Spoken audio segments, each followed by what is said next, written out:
Hey you. Hey, it's me, sexologist Shamira, and you are listening to another conversation on the green couch with sexologist Shamira. So, we are almost through with the month of November. Wow.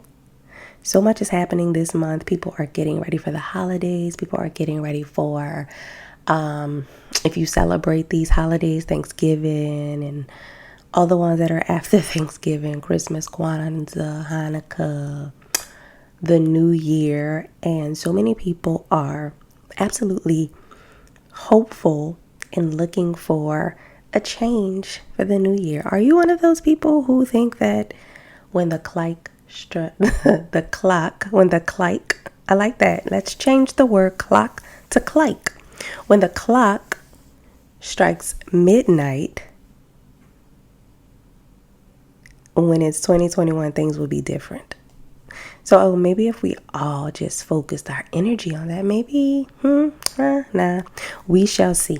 Okay, so let's get into this conversation because this one has been coming up a lot. It comes up a lot on the green couch, and I think it's right on time for right now because we're in a season where many people are looking to change their goals, their relationship goals, hashtag relationship goals, and they are looking to show up differently in their relationships. But most importantly, people like you are looking for their partners to show up differently in the relationship. The only problem is there's one word that many people use in their relationships, or maybe when they're talking to other people like friends or their therapists about their partner, but that word is not helpful in relationships. And I am going to tell you the word, but first, take a guess. What word do you think I'm talking about? Like,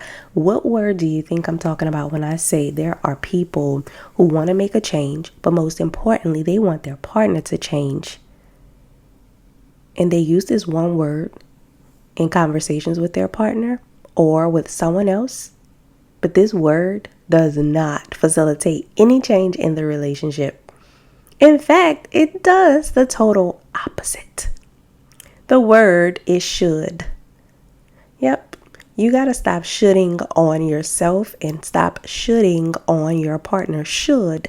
You should know me. You should know this about me. We've been together all of this time. My partner should know this. They should know. How could you not know? I've only been talking about it for the past 10 years. You should know by now. But how are you talking about it? And are you really talking about it? One of the biggest complaints, as you will always and often hear me say, couples come on the green couch for is we have communication problems. We have a communication issue. Our biggest problem is we don't communicate well. Guess what? Most couples have communication problems, and that's because our communication, our verbiage, our understanding is constantly evolving. Now, understanding is at the root of our communication issues. And again, we think our partners should understand us because of the amount of time we've been together or because of how we reacted in a previous situation. And don't get me wrong, I do think that many healthy relationships have these types of built-in understandings where over time we do learn things about our partners, right? Like we know when our partners have to go to the bathroom. We know when they're tired. We know when they're hungry. We have an idea of when they might want sex. Maybe. But some things are not as easily understood, right?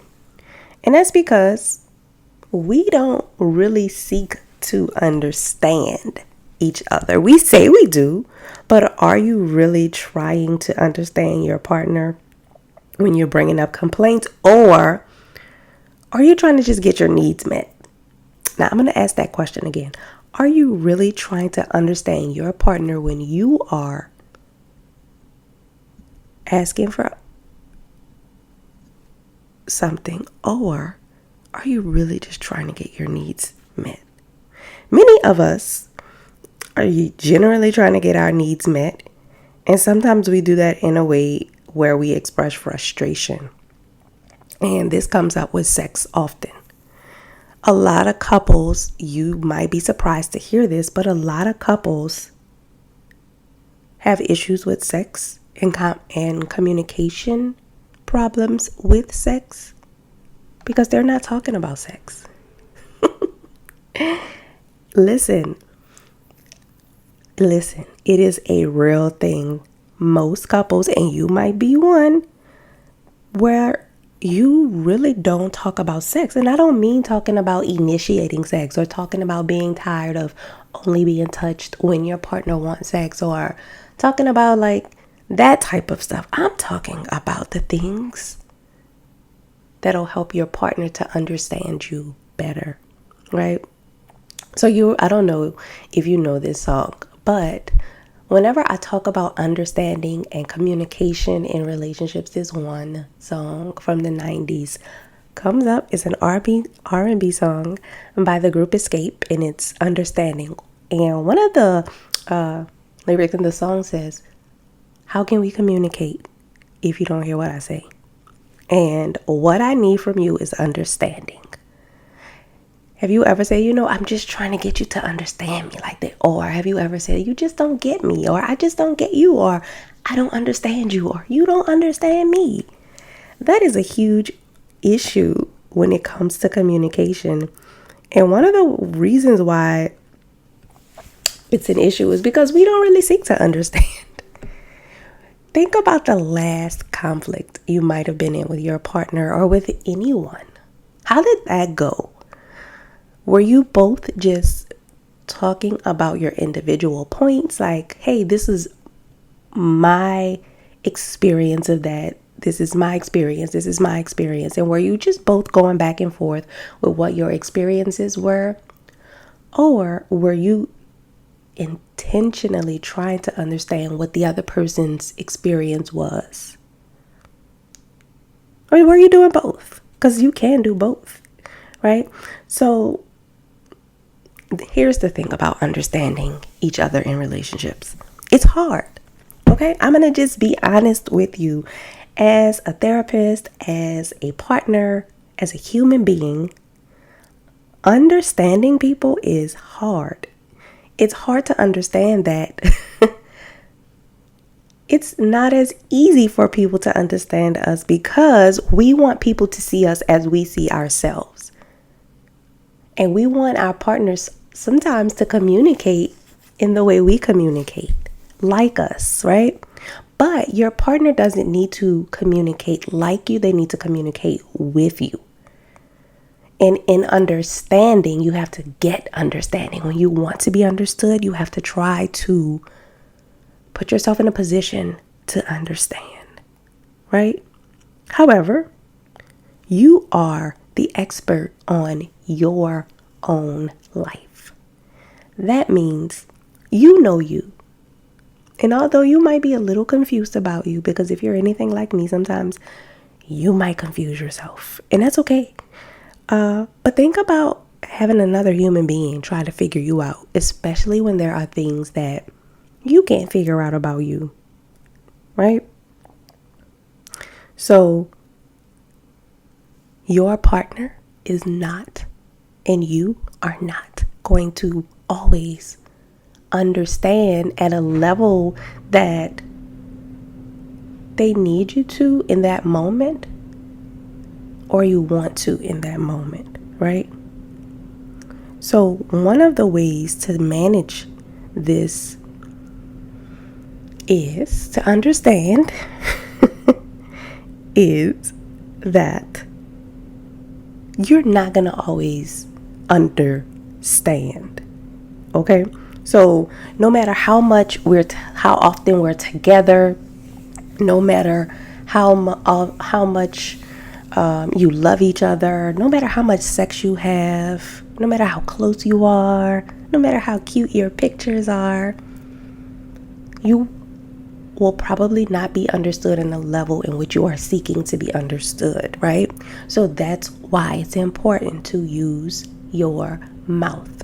I said it, especially when it comes to sex. Especially if you are a person right now who is wanting to be heard, be seen, be valued, and be understood by your partner, you must use your mouth. And when I say use your mouth, if you've been following my work, then you know I don't mean just talking about the things that are bothering you. I mean explaining them. I mean clarifying. I mean being open to feedback. That is how we facilitate understanding, right? Because you want to make sure that the person gets you. They might not get you in the way you want them to get you, like to the T, but you need to make sure you have a common understanding of what's happening. And when I say that, I mean, sometimes we want our partners to know things very specifically. Like we want them to use specific words, ask us specific questions. Listen, this is me. Like sometimes when I am engaging in a discussion with my partner, if he doesn't say the words that I'm looking for him to say, I'm like, look, you're not getting it. And so he'll repeat it back to me. And I'm like, listen. And I'll go through these questions. And then sometimes I have to say, Shamira, stop. Like, you're being ridiculous right now. He gets it. He's just not saying it in a way that you want him to say it, and it's frustrating you. And sometimes I'll even tell him, I'll even say, okay, I'll repeat what he said. I'll repeat what my understanding of what he said is, just to make sure we're clear. And he's like, yeah, that's what I mean. I was like, okay, well, I get that. That's what I mean. You just weren't saying it in a way that I wanted you to say it, or in the way I expected it to be said back to me. Y'all, that is very selfish of me, very. But the great part about that is that I recognized what was happening, and I acknowledged that, listen, I'm hindering our progress in this moment because I want this to be said a specific way. I know you understand me right now. You definitely understand me, but I want to hear this in a different way. That worked in the bedroom as well. One way that I help couples to facilitate this level of communication and understanding is, of course, by having conversations about these hard topics. There are couples who have been together for 5, 10, 15, 20, 30, 40 years who have not had conversations about sex in the way that I present them in the Use Your Mouth Sex and Relationship Conversation Starter cards. If you don't know the cards I'm talking about, you need to go to onthegreencouch.com and go to the shop and see the cards so you can read some of the reviews. Or you can just go to my Instagram page at Sexologist Shamira and see what people are saying about the cards. The first time that my partner and I used the cards, you might know this story, but the first time we used the cards, it took us like a while until the next day to come back to one of the questions, because we needed a break. We needed to make sure that we were able to understand each other. And that's the other part about understanding, is it's not automatic. It doesn't happen ASAP all the time, right? Sometimes you need to take a step back. I know people say, well, don't go to bed angry, or don't go to bed if you don't understand. Listen, I've been married almost 11 years, which is, it's a long time to me, but sometimes it doesn't feel that long. And we're still learning each other. But one thing that I really learned is sometimes you have to go to bed with that steam on you, just so you don't burn your relationship. Because sometimes that steam, you want to press and press and pressure, and you will burn your relationship with it. So sometimes it's okay to say, you know what, let's take a break from this, and can we talk about it tomorrow? And that's a part of emotional intelligence, is knowing how to step away from situations when they're too escalated, when you both are like burnt out from it, because you don't want to further burn out, So this is what the cards helped us to do. It helped us to recognize that we were at a burnout level and we needed a break.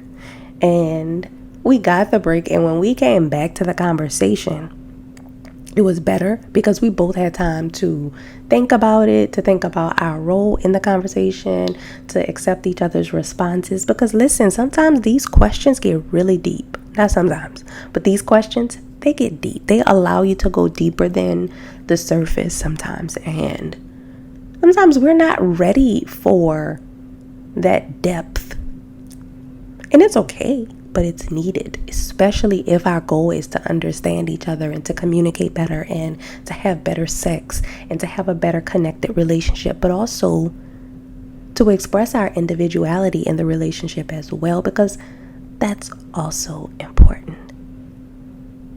Knowing who you are allows you to be able to understand what you want to experience, and that is golden in a relationship. So if you don't have these cards and you want to increase your understanding of your partner, increase the way you attempt to understand, increase the way you listen, increase the rate of how you listen, like how great you listen, and you want to become a great listener. You want to have better sex, get these cards. I get it, like sex is a taboo subject for many of us, and talking about it isn't something that comes naturally. So that's why I presented the cards in a way that is fun, in a way that is non-judgmental. It doesn't give you that judgy feel. It doesn't have shame attached to it. It's basically you and your partner or whomever you're asking and participating in the questions with, because some people do them at like fun nights, girls nights, date nights, couples nights. So people get really creative with these cards, and this will be a good activity for you to do, especially over the next few weeks with the holidays. Considering we are going to be physically and socially distancing, you can break these out and get closer and learn more, have fun. They'll make you laugh, they'll make you think, but most importantly, they'll facilitate some type of change in your relationship. Like, when is the last time you told your partner how you like to be touched? Or when is the last time your partner told you, hey, I like to be touched like this? When is the last time you say, you know what? I don't mind you touching me like this. I would wish you would touch me like this more, and we could just leave it at this touch and it not escalate to sex. This is what really makes me feel close to you. Or, I really prefer sex in the morning. I know you say I don't like to initiate sex, or I'm always declining sex. I find that when we want to have sex, or when we try to have sex at nighttime, I'm burned out from all of the things I've done throughout the day. But in the morning, I'm energized and I'm feeling more aroused. And sometimes I wish you would initiate sex with me in the morning time. That could lead into a full-blown conversation of how you might be able to initiate sex in the morning, since that's when you would like to have sex, right? So that's why I say conversations rule our relationship, the good conversations. Because sometimes conversations do end up in conflict, but conflict is not necessarily a bad thing. Conflict helps us in relationships. We need healthy conflict in relationships because it helps us to problem solve. It helps us to make sure we're not repeating the same things that hurt and harm our relationships and our partners over and over again, and it helps us to get our needs met. That is a skill. So if you are having issues with conflict in your relationship, I recommend you seeing a relationship therapist to help you sort this out.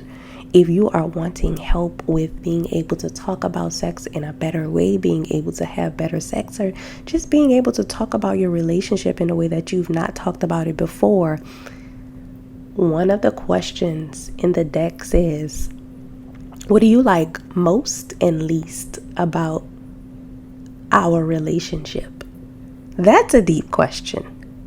How would you answer that? Like, think about it right now. What do you like most about your current relationship? And what do you like least about it? What is something that you would change? That question alone can really change some things in your relationship for the better. So think about that. Again, these cards are on thegreencouch.com. If you already have these cards, I always recommend picking them back up every 3 months because we are evolving always. And if we're not growing, then you know what the opposite of growth is, right? So we want to make sure that we're consistently growing our relationships. We want to make sure that we are striving to be our own #relationship goals. And we don't want to wait until the new year to make a goal to be a better partner or to have a better relationship. Until next time, you've listened to another conversation on the Green Couch with sexologist Shamira. Bye.